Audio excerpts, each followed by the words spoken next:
Assalamualaikum warahmatullahi wabarakatuh. Alhamdulillahil malikil haqqil mubin alladzi akmalad dina wa wadahat tariqal mustabin. Wa asyhadu an la ilaha illallah wahdahu la syarikalah syahadatan yarjul muwahhidu bihan najata yaumaddin. Wa asyhadu anna Muhammadan abduhu wa rasuluh sayyidul anbiya'i wal mursalin wa ala alihi wa sahbihi wa man tabi'ahum bi ihsanin ila yaumiddin, amma ba'du. Hadirin rahimani wa rahimakumullah, terkhusus para penyimak kajian ilmiah di channel Mamat Rahimat ini. Saya sedang bukan di daerah, bukan di rumah saya, ini sedang di masjid mushola. Ya, di Bekasi sekarang.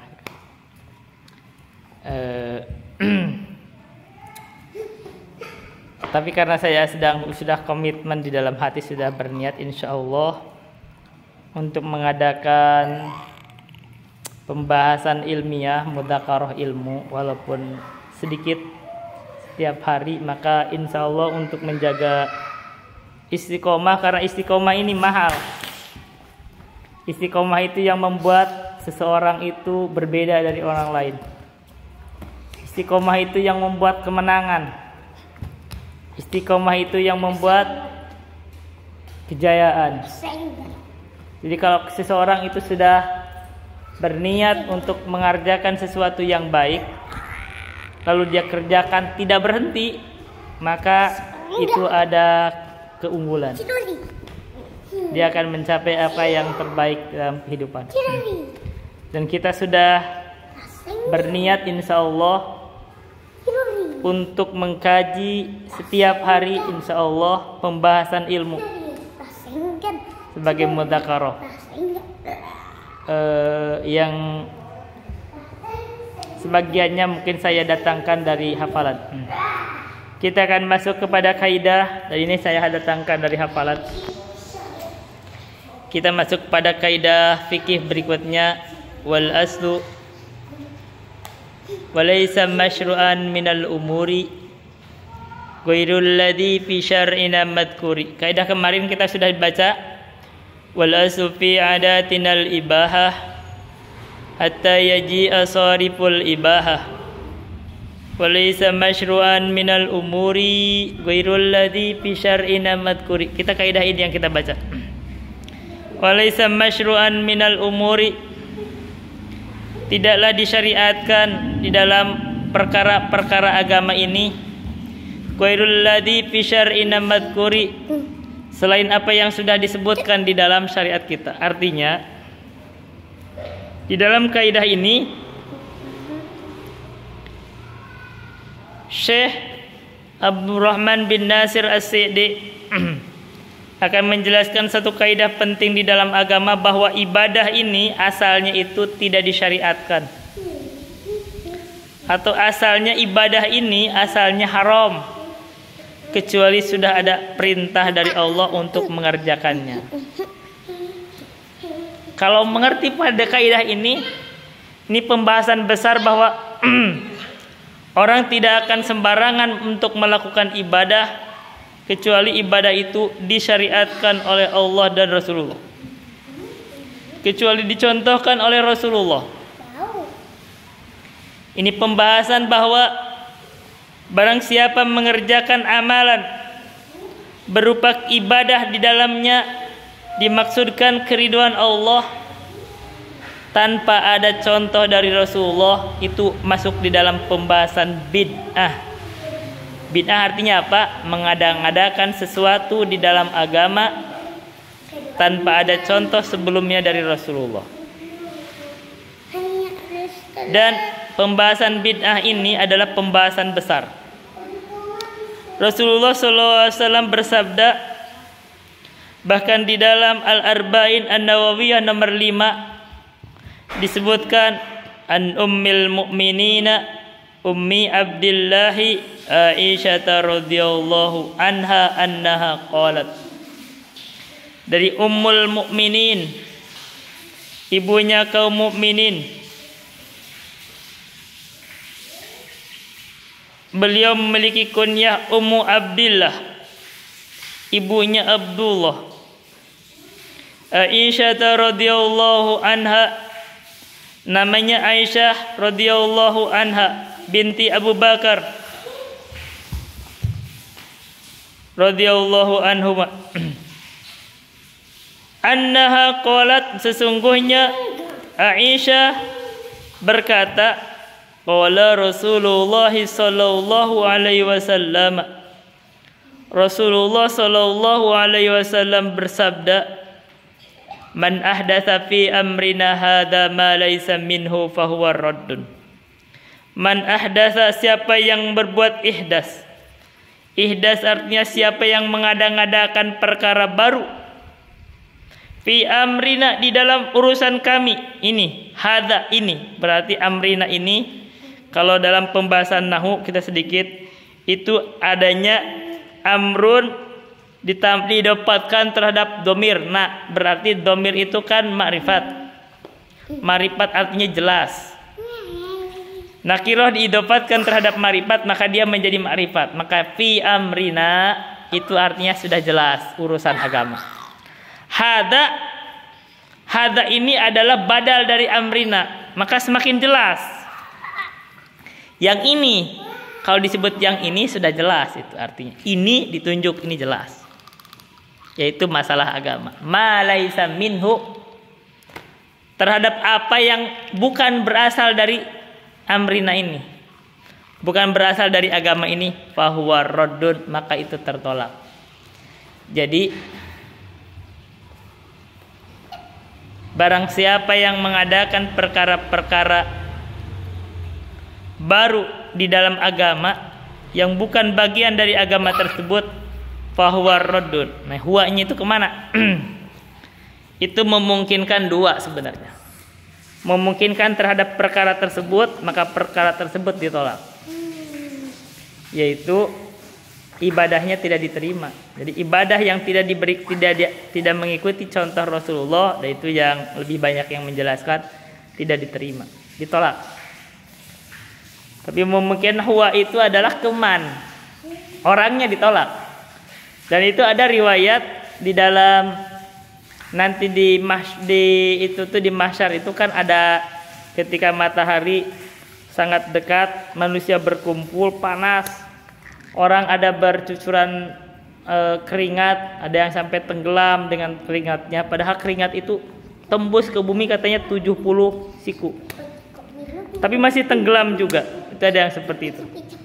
Tapi di mahsyar itu para nabi itu ditunjukkan kebenarannya di tengah umatnya dengan memiliki talaga. Talaga itu danau, ya, danau. Nabi Muhammad itu punya danau. Setiap umat itu akan mendatangi talaganya, talaga nabinya masing-masing, dan tidak boleh mengambil atau datang ke talaga selain nabinya. Ternyata ada umat yang ditolak dari talaga nabi. Siapa salah satunya? Adalah itu orang-orang yang mengamalkan kebid'ahan, orang-orang yang mengadakan perkara-perkara baru di dalam agama, tidak ada contoh sebelumnya. Maka kalau dia dimasukkan ke dalam mentafsirkan bahwa huwa adalah orangnya, juga memungkinkan. Jadi amalannya ditolak, orangnya juga ditolak. Fahuwa raddun.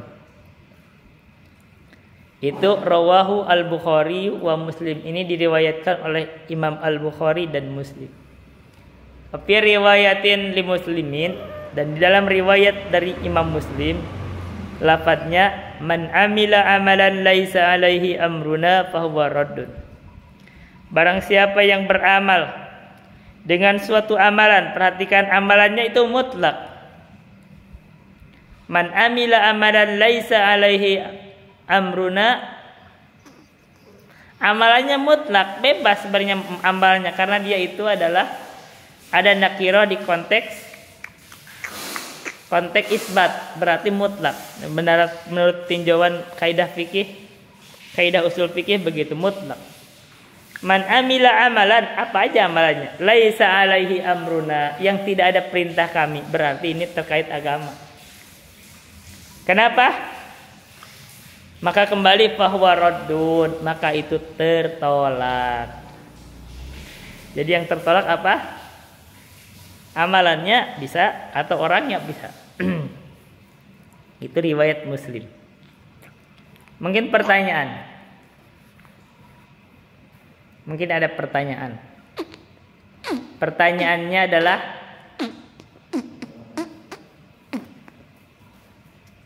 bagaimana dengan urusan agama? Bagaimana kalau orang berinovasi di dalam masalah agama? Kalau berinovasi di dalam agama tadi bahasanya sudah. Jadi orang yang mengadakan perkara baru di dalam agama ditolak. Itu disebut maksud pembahasan bid'ah. Bagaimana kalau perkara dunia, mengadakan perkara baru di dalam perkara dunia, bahasa lainnya adalah inovasi. Jadi yang mengadakannya adalah inovator. Maka ini adalah keunggulan. Jadi misalkan orang itu biasa zaman Nabi jalan kaki, jalan itu transportasi menggunakan unta, terus sekarang dibuatlah penemunya misalkan dari Amerika itu yang menemukan membuat pesawat terbang. Terus kita sekarang sudah pergi naik pesawat terbang, naik jet. Maka itu adalah bagus di dalam masalah dunia. Bagus kalau itu karena masalah dunia, itu tidak terkait dengan ibadah langsung. Jadi kalau kita mau haji pergi naik jet, itu berangkatnya itu kan itu bebas, yang penting kamu datang ke sana, maka itu boleh karena itu masalah dunia. Jalan itu dunia. Karena manasik ibadah itu manasiknya.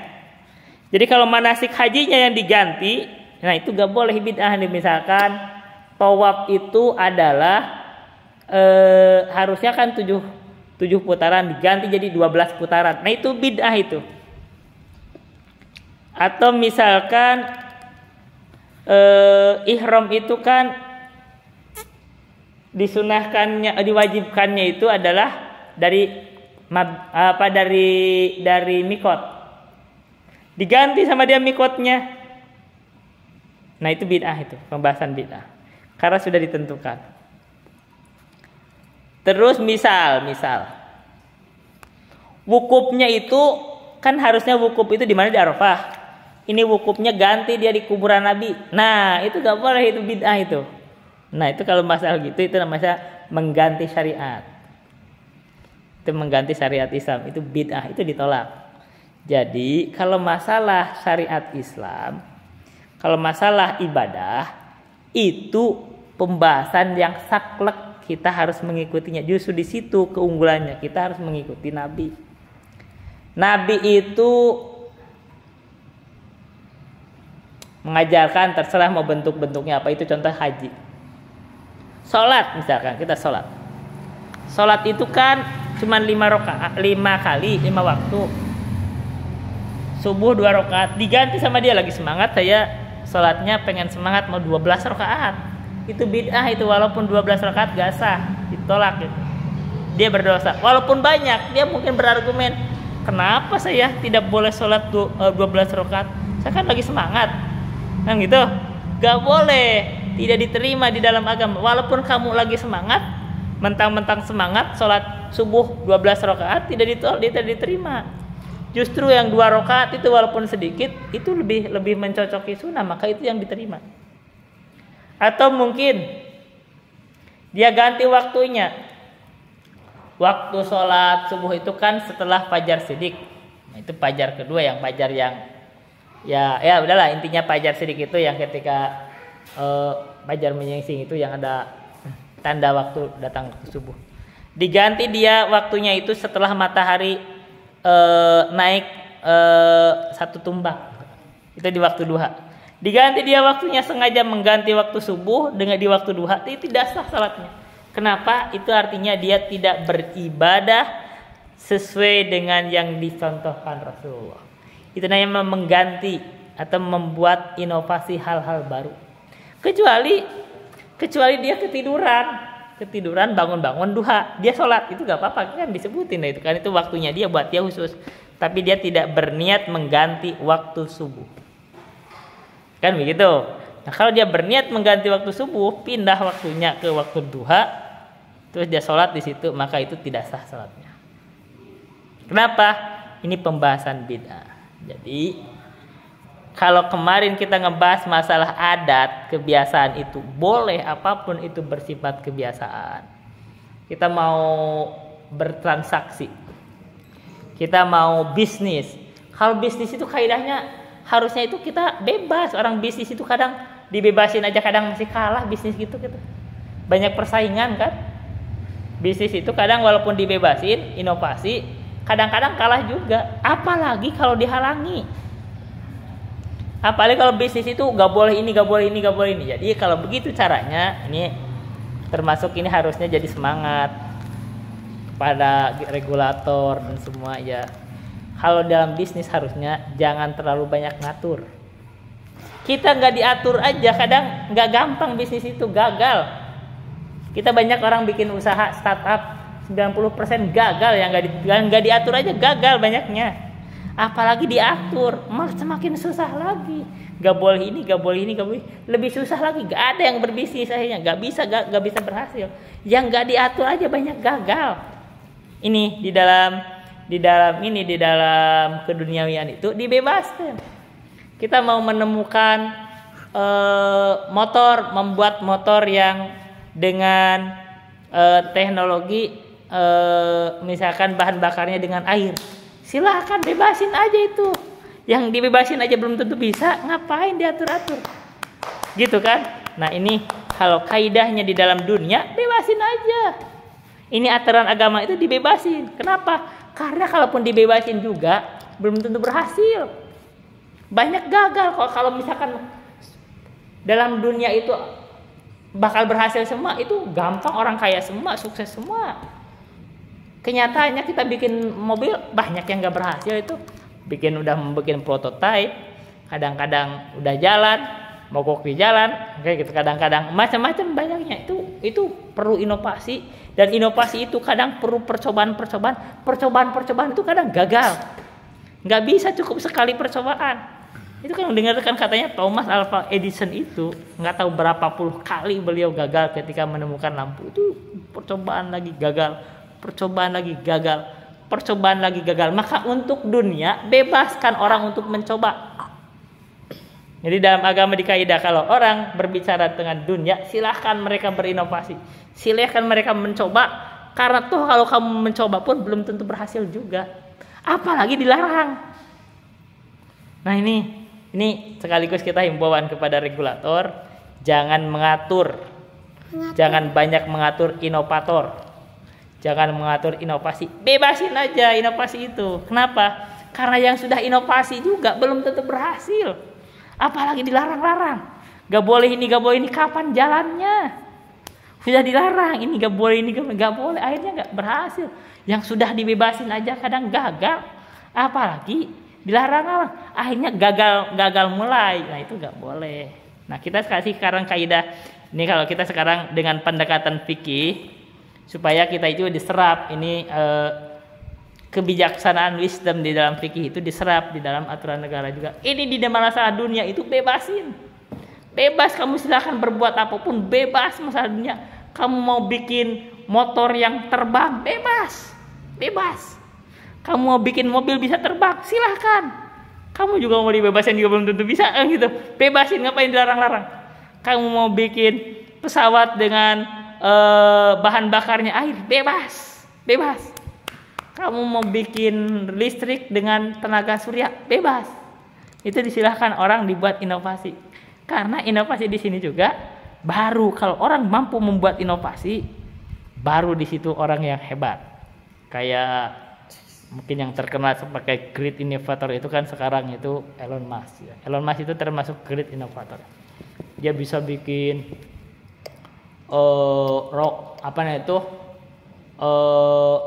teknologi untuk mengirim satelit itu ke ruang angkasa itu dengan roket itu kan SpaceX itu yang bisa di reusable, itu katanya bisa menurunkan biaya. Itu inovasi, itu luar biasa. Nah, kalau di dalam masalah dunia kita bisa mampu berinovasi, itu bagus. Dipuji di dalam agama itu. Kamu semakin bagus berinovasi di dalam dunia, itu keunggulan. Bagus itu. Kadang-kadang kita juga, ya saya sendiri gak ngerasa kita itu, emang bener orang yang kreatif itu kan bagus ke dalam masalah dunia. Itu kalau kreatif di dalam masalah dunia, bagus itu. Bikin aja kayak, saya mau bikin pesawat yang kalau misalkan dia pesawat yang bisa berlayar di air, kan itu bagus. Begitu misalkan ada oleng misalkan mendarat aja di air, langsung jadi kapal. Nah, itu kan bagus. Jadi nggak tenggelam, itu kan bagus. Jadi kalau pesawat dia bisa kalau dia turun di air di lautan dia bisa seperti kapal. Nah, itu bagus, gak banyak kecelakaan. Itu inovasi misalkan. Atau ini mobil ini sekarang udah mulai tuh, sekarang di luar negeri itu. Ya, saya pernah ketemu tuh sama orang Malaysia, ada tuh dia katanya lagi mengembangkan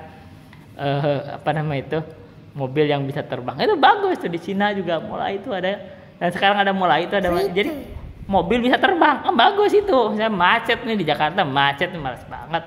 Jadi kalau lagi macet, ngeong terbang ke atas, ini bagus. Itu masalah dunia.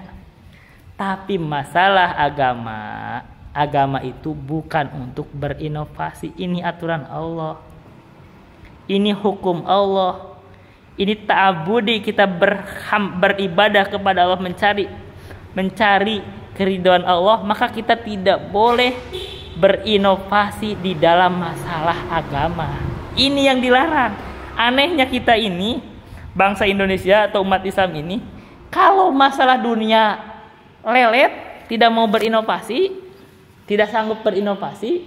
Tapi kalau masalah agama, kayaknya terlalu rajin, terlalu bersemangat untuk berinovasi. Walaupun tidak ada contohnya dari Rasulullah, itu sampai-sampai wah senang pokoknya berbuat inovasi, seakan-akan dia itu dibebasin gitu. Ini kaidah salah nih. Kalau dia dalam beribadah itu merasa bebas melakukan apapun, dia salah menyelisih kaidah ini.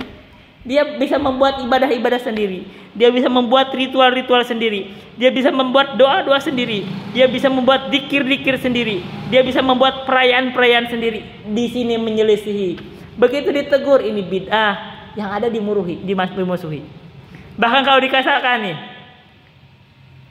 kalau kamu menghalangi kebid'ahan, anggaplah kita bid'ah, malah diancam kamu dibunuh kayak. Nah, itu bayangin, membunuh itu hukumnya dosa besar. Orang yang menegakkan, menyampaikan ilmu ini bid'ah, itu adalah kewajiban dia, tapi malah diancam kamu dibunuh.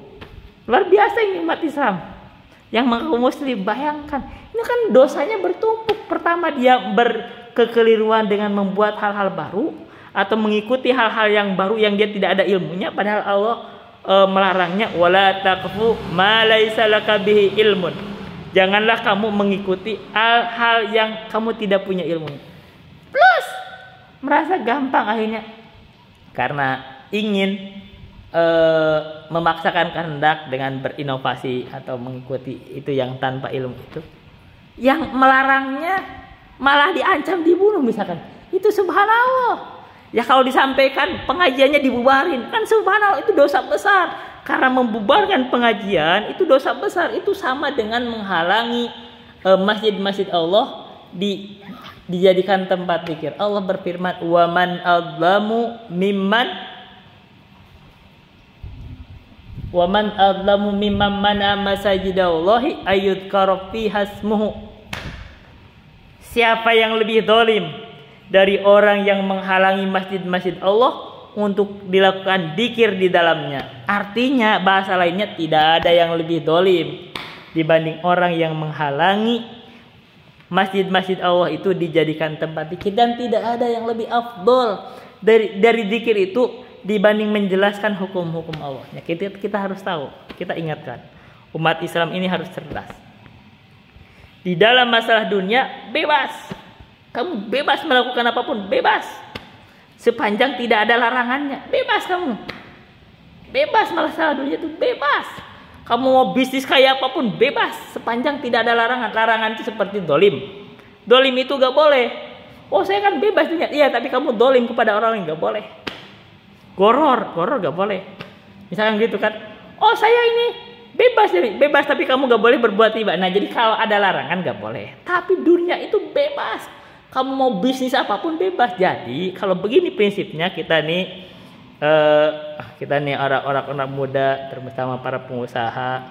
Kadang-kadang kita juga perlu pikiran-pikiran ini kita perlu gaya dibebaskan itu. Kita harus bebas untuk berinovasi. Yang bebas saja belum tentu berhasil. Bebas saja belum tentu berhasil. Apalagi kalau dihalangi. Nah, agama ini kita membuka kemungkinan bebas kamu untuk berinovasi. Bebas kamu untuk ngambil risiko. Bebas kamu untuk ngambil keputusan. Karena nanti akan kelihatan kalau kamu udah terbiasa untuk berinovasi, terbiasa ngambil keputusan, terbiasa ngambil risiko, nanti mungkin ada kemungkinan berhasilnya. Bayangin kalau dilarang. Kalau dilarang nggak mulai, gagal mulai. Kalau sudah mulai kan minimal ya ada kemungkinan, walaupun ada kemungkinan gagal, tapi lumayan gitu. Toh yang dibebasin ini jadi negara maju yang dibebasin kayak di barat. Kadang ada inkubatornya. Itu inovator itu banyak gagal sebenarnya. 95% gagal. 98% gagal. Tapi 2% aja lumayan gitu loh. 2% aja udah lumayan. Kalau ada yang ngejalanin. Tapi kalau nggak ada yang ngejalanin ya nggak pernah gagal. Nggak pernah memulai, itu namanya gagal memulai. Nggak akan pernah berhasil juga. Jadi orang yang nggak pernah mulai, orang yang nggak pernah berinovasi, orang yang nggak pernah bertindak, orang yang nggak pernah ngambil keputusan tidak akan pernah berhasil juga. Ini walaupun tidak pernah gagal. Justru kegagalannya adalah gagal memulai. Nah, ini agama ini hubungan sama inovasi kita sambungkan ya. Agama ini membebaskan kita untuk berinovasi di dalam masalah dunia. Bebas. Tidak akan ditanya oleh Allah, tidak akan diharamkan oleh Allah, tidak akan berdosa kamu berinovasi. Dan ini harusnya jadi pesan kepada regulator, para pemerintah yang punya wewenang di dalam hal-hal yang sifatnya inovasi, jangan menghalangi inovator-inovator. Bahkan harusnya didukung, disupport, modalnya diberikan, aksesnya diberikan, supaya ada kemungkinan berhasil walaupun hampir pasti kebanyakan gagal. Pasti. Ini udah terbiasa, udah terjadi sunatullah. Ternyata statistik berbicara bahwa ternyata para inovator itu kebanyakannya gagal. Itu udah pasti. Tapi walaupun gagal, mending kalau mau mencoba. Begitu, ini pentingnya, harus mencoba. Kemarin tadi bilang lah, Thomas Alva Edison itu untuk bisa menemukan lampu itu 99 kali percobaan gagal. Dan buat dia tuh orang inovator itu sebenarnya gak boleh merasa kalau kegagalan itu adalah musibah. Enggak. Jadi kalau ditanya, kamu gagal? Enggak, saya bukan gagal. Kenapa? Saya berhasil menemukan percobaan bahwa percobaan tersebut gagal. Itu, jadi husnudonnya begitu inovator itu. Kalau kita gagal itu, saya berhasil menemukan cara bahwa sesuatu itu tidak berhasil gitu. Sesuatu itu gagal. Tapi dia udah husnudon dengan kegagalannya. Karena kalau dari awal itu dia takut gagal, ya gak akan berhasil juga. Dari awal dia takut gagal. Ini masalah dunia. Tapi masalah agama, masalah ibadah, ini kaidah ditetapkan. Masalah kaidah ibadah itu, kamu tidak boleh berinovasi. Karena inovasi di dalam agama itu adalah kesesatan. Rasulullah bersabda, kullu bid'atin dhalalatun. Setiap bid'ah itu kesesatan. Wa kullu dhalalatin finnar. Dan setiap kesesatan itu diancam dengan neraka. Maka kamu jangan berinovasi di dalam masalah agama. Ini yang saya anggap lebih kuat. Sesuai dengan hadis tadi. Bahwa saya pernah berdiskusi dengan salah satu kiai NU. Kiai Nahdiyin dari daerah Madura. Namanya enggak perlu disebut lah. Orang terkenal, dia punya pesantren. Lumayan ilmunya ya. Kita diskusi di dalam masalah buku namanya Qawaidul Ahkam fi Masalihil Anam, karya Syekh Izzuddin bin Abdissalam. Syekh Izzuddin bin Abdissalam itu membagi bid'ah itu menjadi 5. Ternyata beliau itu mendefinisikan bid'ah itu bukan secara agama, tapi bid'ah itu secara bahasa. Jadi menurut beliau bid'ah itu adalah apa saja yang tidak ada di zaman Nabi itu bid'ah. Ya kalau begitu mah semua jadi banyak yang bid'ah, mobil bid'ah, pesawat bid'ah, pakaian bid'ah, makanan bid'ah, kan gitu. Akhirnya beliau membagi karena begitu konsepnya dengan konsep bahasa, bid'ah itu menjadi 5 hukumnya. Ada yang wajib, ada yang sunnah, ada yang haram, ada yang makruh, ada yang mubah. Kita kasih contoh. Menurut beliau, akhirnya karena beliau begitu, taraweh itu bid'ah menurut Syekh Izzuddin bin Abdissalam yang di dalam madhab Syafi'iyah itu dianggap sultanul ulama. Kenapa? Karena taraweh itu dijalankan terus menerus selama 1 bulan berjamaah itu tidak pernah dikerjakan oleh Nabi. Karena tidak pernah dikerjakan oleh Nabi dan sekarang kita kerjakan, artinya itu bid'ah. Tapi bid'ahnya bid'ah yang disunahkan katanya. Dan ini terjadi di zaman Umar. Umar itu melihat para sahabat itu melakukan taraweh. Mereka itu sendiri-sendiri. Terus kata Umar tuh, gabungin aja kalian tarawehnya, dipimpin oleh 1 imam. Katanya ada yang mengomentar ini bid'ah. Kata Umar, ini sebaik-baiknya bid'ah. Nah akhirnya dianggap kalau ada bid'ah hasanah, itu karena ucapan Umar. Tapi kalau berdasarkan analisis, kalau guru kami sih analisis begitu. Ini ucapan Umar itu dibangun di atas bid'ah secara bahasa. Jadi kalau secara bahasa yang disebut bid'ah adalah sesuatu yang tidak ada di zaman Nabi terus tiba-tiba jadi ada, maka itu bid'ah. Maka berarti ada kemungkinan yang ada itu ada yang baik dan tidak baik. Maka ada yang hasanah, ada yang tidak baik, yang dolalah. Yang hasanah itu terkait dunia sebenarnya.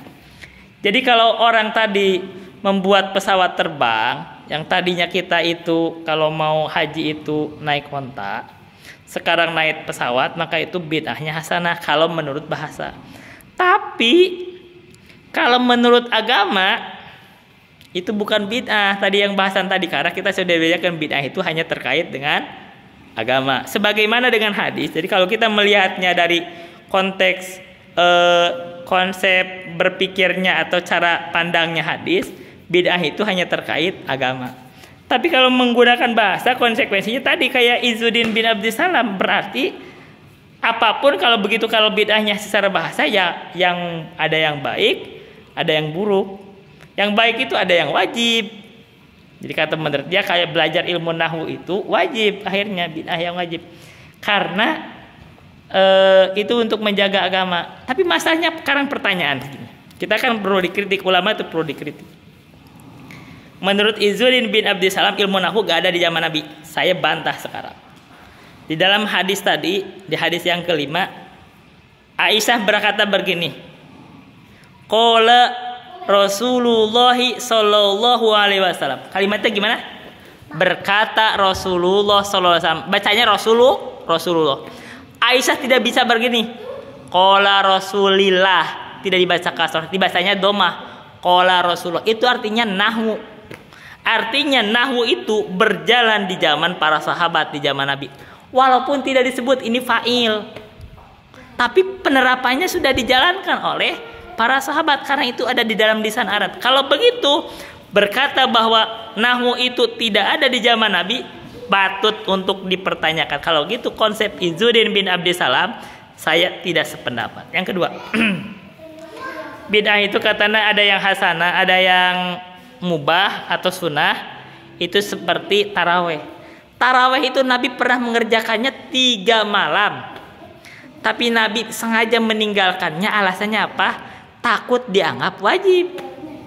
Jadi ada penghalang Nabi mengerjakannya karena khawatir dianggap wajib. Kalau begitu di dalam kaidah ulama, sesuatu yang sebabnya ada sebenarnya tapi ditinggalkan karena ada alasan, begitu alasannya itu hilang, maka kita kerjakan, itu bukan bid'ah. Maka menurut para ulama, Sepakat di semua madhab, bahkan di kitab takrib, kita sudah selesai kemarin baca kitab takrib matan Abu Syuja, disebutkan bahwa tarawih itu termasuk nafilah muakkadah.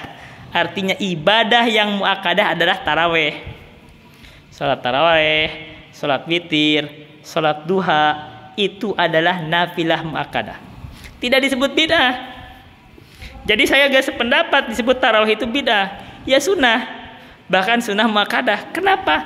Karena ada di dalam kaidah umum bahwa tarawih itu Nabi pernah jalankan, hanya saja Nabi tidak terus-terusan melakukannya itu.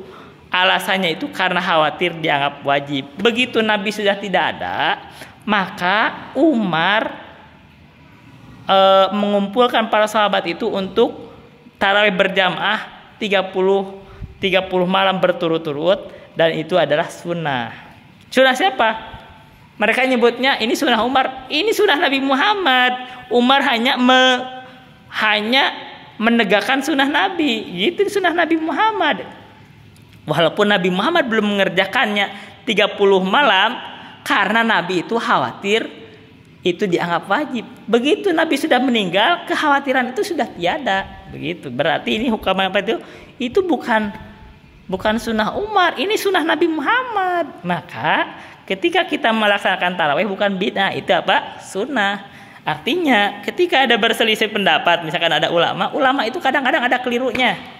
Ini Izzuddin bin Abdissalam itu, kalau saya perhatikan bukunya, yang saya diskusi itu sama orang saya gak pernah baca itu bukunya, saya gak tahu itu buku itu. Begitu saya baca, itu bukunya bagus sekali. Itu namanya Qawaidul Ahkam fi Masalihil Anam. Itu bagus isinya, itu kaidah-kaidah, subhanallah. Begitu masuk di dalam kaidah bid'ah, pasal tentang bid'ah, saya itu gak sependapat. Tapi ini orang itu pengen diskusinya masalah itu, padahal masalah yang lain lebih bagus. Itu masalah. Kenapa orang itu mencari yang kekeliruan dari ulama, padahal masalah yang lain lebih bagus. Masalah bid'ah itu ada ulama lain lebih bagus, masalah jangan di sini, tak gitu. Jadi ulama itu kadang ada kelirunya. Kelirunya Syekh Izzuddin bin Abdissalam karena membahasakan bid'ah secara bahasa. Dia merinci bid'ah secara bahasa, akhirnya seolah-olah jadi syariat, dan itu akhirnya kadang-kadang orang yang berpenyakit memanfaatkan, oh kan boleh bid'ah, ada yang wajib, ada yang haram, ada yang sunnah, ada yang mubah, ada apa lagi? Ada yang makruh. Itu kayak biasa itu. Padahal dari hukum asalnya Rasulullah bersabda, man ahdatsa fi amrina hada ma laisa minhu fahuwa raddun. Barang siapa yang mengada-ngadakan atau berbuat bid'ah di dalam urusan agama ini, yaitu agama, maka itu adalah ditolak. Berarti bid'ah itu asalnya dilarang oleh Rasulullah dalam apa? Dalam agama. Adapun dalam masalah dunia dibedakan. Rasulullah bersabda, antum a'lamu bi umuri dunyakum. Kalian lebih tahu tentang urusan dunia kalian. Silahkan kalian berbuat inovasi. Di situ bukan pembahasan bid'ah menurut syariat. Maka kalau kamu mau pengen membuat pesawat terbang, kalau kamu pengen misalkan bikin drone, kalau pengen bikin mobil yang bisa terbang, kalau kamu pengen bikin pesawat yang bisa berlayar di lautan, itu silahkan kamu berinovasi karena itu urusan dunia kalian. Itu saja yang bisa saya sampaikan. Billahi taufiq wal hidayah. Wassalamualaikum warahmatullahi wabarakatuh.